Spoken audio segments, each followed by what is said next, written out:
Well, it's going to be another hot one today. I've got a huge announcement for those of y'all that hate summer as much as I do. We're only 100 days, 15 hours, and 37 minutes away from predicted first frost here in West Tennessee. Yep, I'm counting down the days. I can't wait.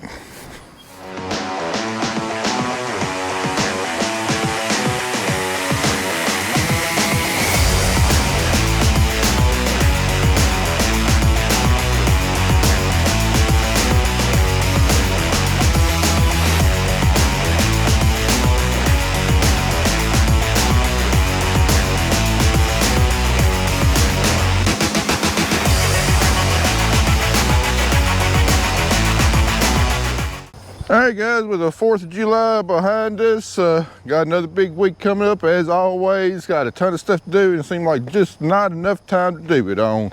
We need to be in the field on our hooded sprayer. Got remnants of hurricane barrel coming up our way over the next few days. Sure, cotton's going to have to be sprayed again.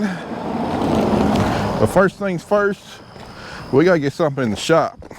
We got to get our cotton picker over Tennessee tractor to finish up work that didn't get done on it last summer. Oh man, there ain't nothing like the smell of a cotton picker. Haven't been in here since we parked it last fall. Smell that cotton picker spindle grease. Ah, ain't nothing like it. All right, been a long time since I started. Let's pray she fires up. Battery's charged up. Yes. Win. All right, before we carry this thing down the road, we gotta get the baler part broken down. Let's see if I remember how to do this. Nope. Let's try this button. Oh, there we go.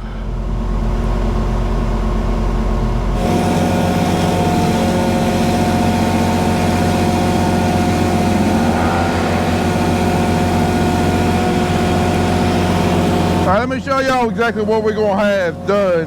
This is a good position to do it in. See, in the round baler part, you know, we got all these belts and we got all these rollers and stuff. A lot of these rollers, like this one right here, have got external bearings that are greasable and real easy to see if they're going out or not.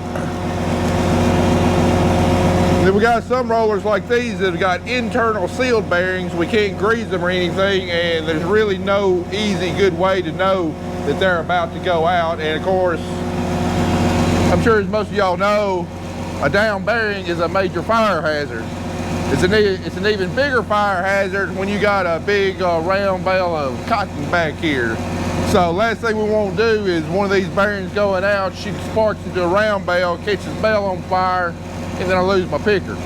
This cotton picker is a 2010 model. It's now 2024. I'm pretty dang sure that the original grease in these sealed bearings is probably a little dry, and the bearings are fine, but it's preventative maintenance just to make sure we don't burn this picker up. All of these sealed bearings we're going to have replaced. Now the external grease ones, they're pretty dang pricey, and like I said, you can see if they're going out, plus we're able to grease them every year. We're not going to mess with those, just with the internal sealed bearings. But these rollers are super heavy. We're working pretty high up on a sloped, slick platform, and we got to work in it in this position, and with this baler back up, you know, we can't get it in our shop and do the work on it, so it means that Andy and I would be doing this work at 95+ degree heat.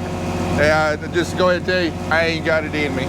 So we're gonna take it to the dealership. They're a lot better equipped to handle something like this, have them do it, and then we'll get it in our shop and do the other things too what we wanted to. Hello? They rejected our load? For what? Well, I asked them exactly what you got rejected for, and then have them probe it again. All right, let me know. Monday morning problems. Andy's at the river with a load of wheat. They told him he just got rejected. I'm assuming for deer food. We done delivered like 25 truckloads. Not a single one of them showed up, and then got one showed up. Anyway, I lost my lost train of thought, but I think I explained exactly what's going on with this and what we're doing to it. So get this thing finished, broken down, get it over to Tennessee Tractor.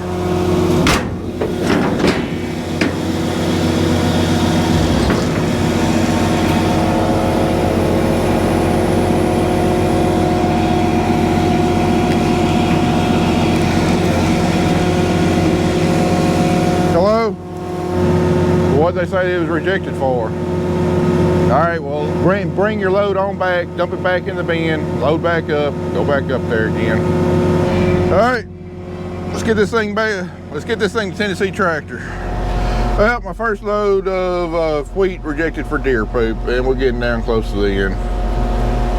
So anyway, guess we're bringing that load back, running it back through the bin, loading up with another one out of our load out bin, and eventually we'll get to the wheat that we're dumping back into the bin and see if it'll pass then. Seriously, freaking deer poop. I ain't gonna lie, it feels good to be back on a cotton picker again, even though it's just for a 10-mile drive down the road. Well, our weather sure changed in a hurry. Hot and humid and bright and sunny this morning. What you're looking at is the outer bands of Hurricane Barrel. Hurricane Barrel right now, the center location is just northeast of Houston at this point. And here it is up in West Tennessee. We're already getting the outer bands and thunder boomers. So now, instead of hot, humid, bright and sunny, it's now hot and humid and cloudy. So anyway, been working on some stuff this morning. Got our picker over to Tennessee Tractor. The loop system on the grain bin choked up. Got the bin sweep started on it. Andy's been steadily hauling wheat. We're getting the bin cleaned out. Had to fix the lawnmower. And also been working on this thing. Not a whole lot we had to do to it. One thing we definitely had to do to it is our outside hoods here had gotten cracked real bad right there because in our rough terrain, as wide as this is, when you come along and go to get up on a terrace, that hood wants to hook on the terrace, and it's only got so much travel going backwards before it kind of wants to fold it back up under there. And both end hoods were cracked real bad, so we had to swap all the hardware, replace the hoods. And then we also, to try and mitigate this problem, is these gauge wheels back here. They were right here behind this one, and which would let this one catch on ground sloping upwards. But we took all of our gauge wheels and moved them over behind this edge hood, just trying to keep that from happening again. And looks like Andy's just back, so I'll continue this after I get him loaded up. Well, like you heard this morning, we got our first load of rejected deer poop, but brought it back, run through the bin, and hasn't been rejected the rest of the day. So hopefully that was just an aberration on this wheat crop, and the rest of it goes through smoothly. We got about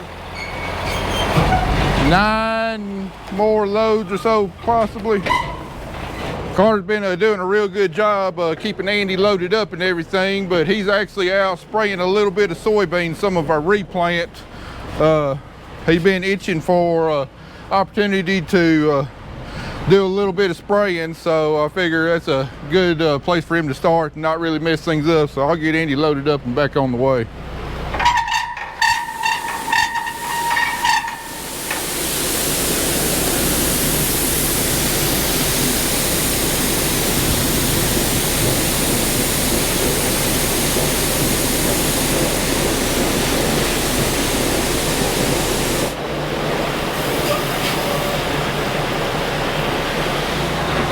Oh!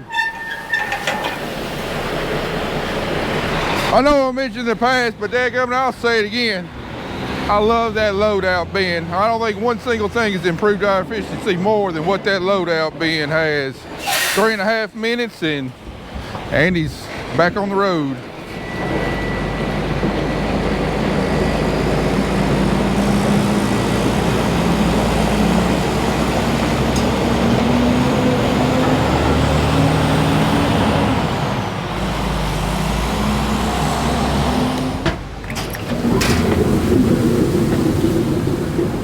me go show you what it looks like in the bin now, if we got enough light. It's pretty dang dim, but we got our paddle sweep. This is the old one, not the brand new one we put in. We got it going, and all we gotta do is wait for it to do its thing. For those farmers out there that are looking to upgrade their grain system or looking for a brand new system, you know, there's absolutely two things. I mean, you really need to consider. It is well worth the money, regardless of whether you go with a loop elevator system or a traditional elevator system. Loadout bin is number one. I mean, it flat out pays for itself. And the second thing is these paddle sweeps in here. It's either a paddle sweep or an auger sweep. Auger sweeps, you got to stand behind them. A lot of them you'll have to kind of shove forward into the grain because they just don't have enough traction. You got to shovel behind them and everything.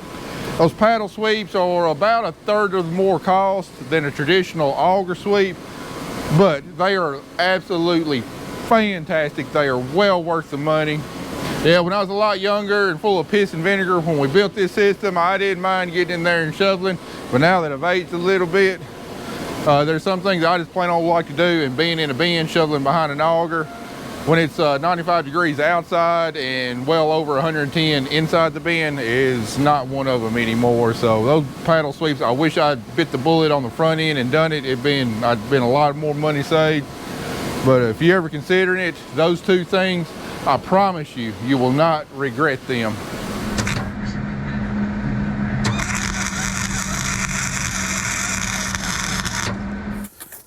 Oh me, it has been the absolute day from, oh, that is hot.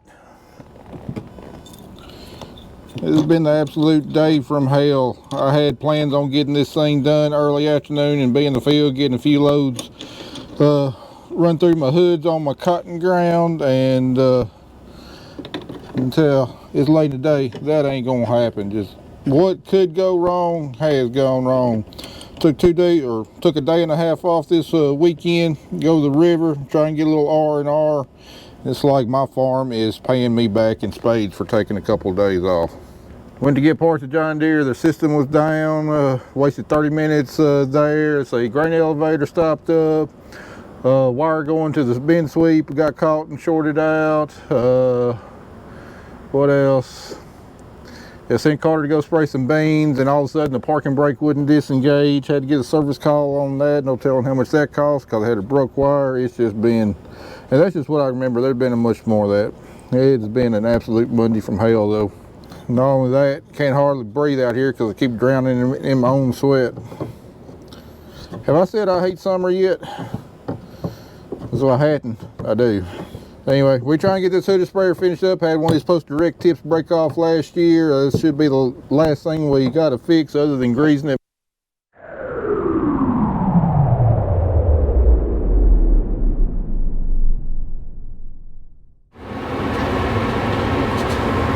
Ain't that a beautiful sight right there?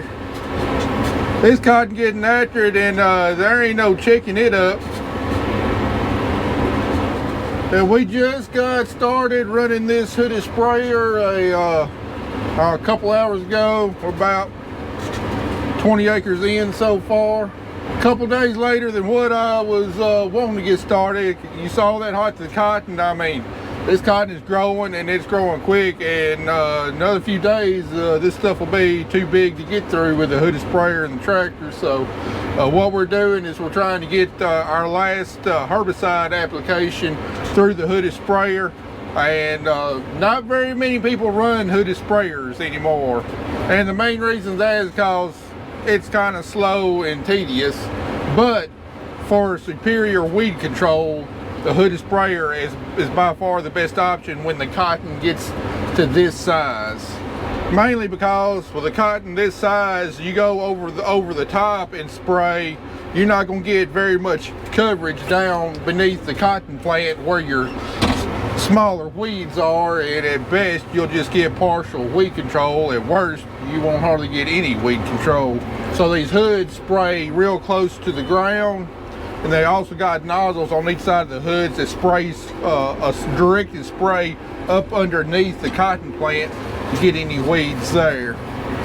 Now these hooded sprayers, they were widely used up until, about the late 2010s, whenever they came up with Roundup Ready 2 cotton, because used to, like the original Roundup cotton, once cotton hit 5 true leaves, you couldn't spray it over the top with Roundup because it would screw the plant up. And then they came out with Roundup Ready 2 cotton.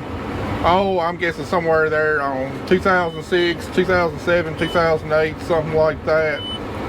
And then you can spray Roundup over the top anytime. But like I said, with the cotton as big as it is now, the only weeds you're going to get much spray on are any weeds that are poking up above the canopy. And if they're poking up above the canopy, for the most part, they're too big to try and kill with a herbicide. So we're going through with this, and by the time this herbicide wears off, the cotton will be completely canopied over the row, won't be hardly any sunlight reaching the ground, and the cotton will then provide really good weed control for the rest of the season. But anyway, what we're running underneath the hoods is Liberty and Valor, and that's kind of become my go-to herbicide mix for late season. The Valor is a residual herbicide and will really help control any more weeds germinating the rest of the year.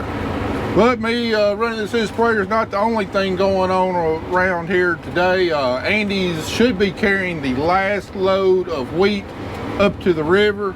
Thank God the wheat is gone and we are done with the wheat.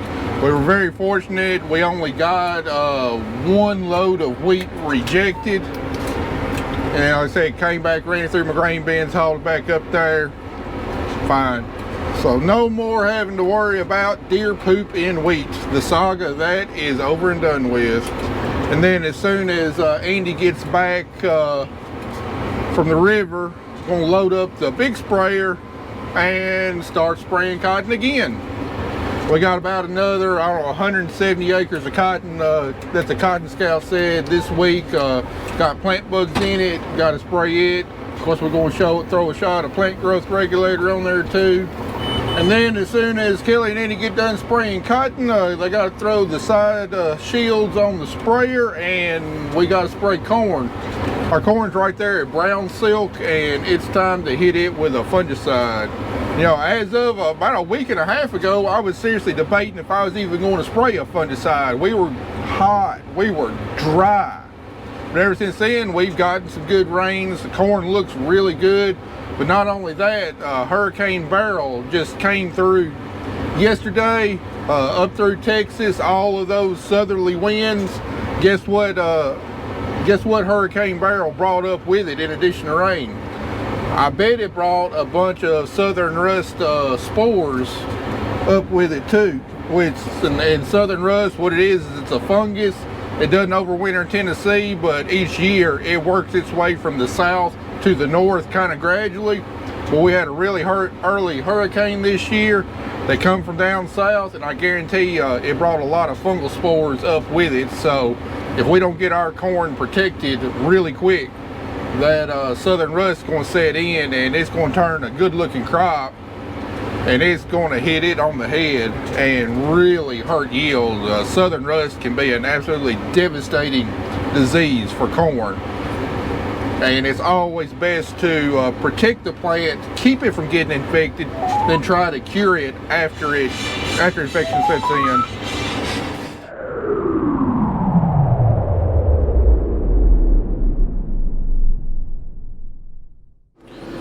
All right, I talked to you yesterday, why we're taking such a long, slow process with a hooded sprayer for weed control.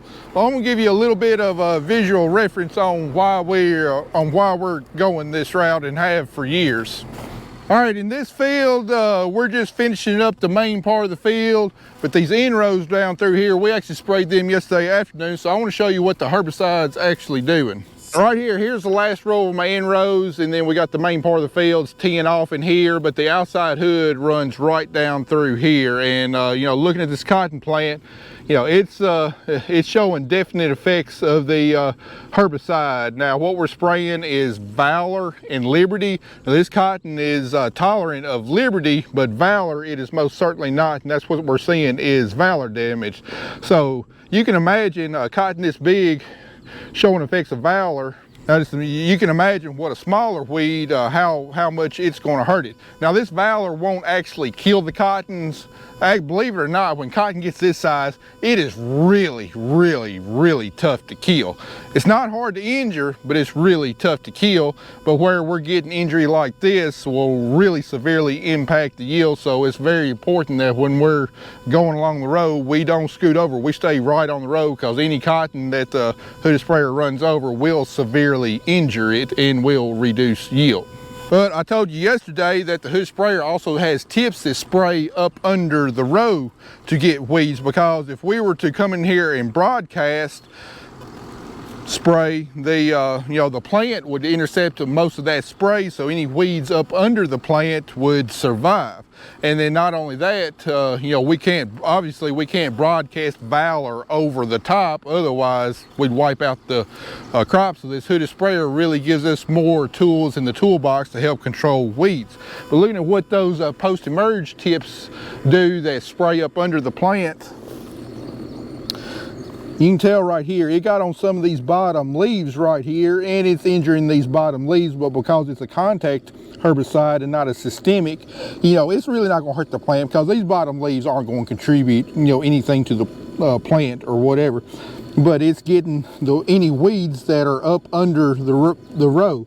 Like looking at, like we got a little bit of grass here, that sucker's going to be fried. So it really helps keep our crop clean. And then we got a bigger grass right here. This sucker's fried right here. So that hooded sprayer is really a very valuable tool in keeping our crop clean, whereas just spraying over the top with a big sprayer, it's good for early season, but when it gets to weed control later season, it's just not going to be very effective. And then looking like right here, morning glories is a problem in this field. That morning glory is absolutely fried. Whereas where the hood hadn't run yet, it's definitely going to become an issue. Same thing with sickle pod. This sickle pod is fried. But looking right over here, very healthy, very healthy. That one's going to die. So that's just a very brief overview of why we take the time to utilize this thing, even though it is slow. And I was going to show you the status of the cotton, but my camera getting hot.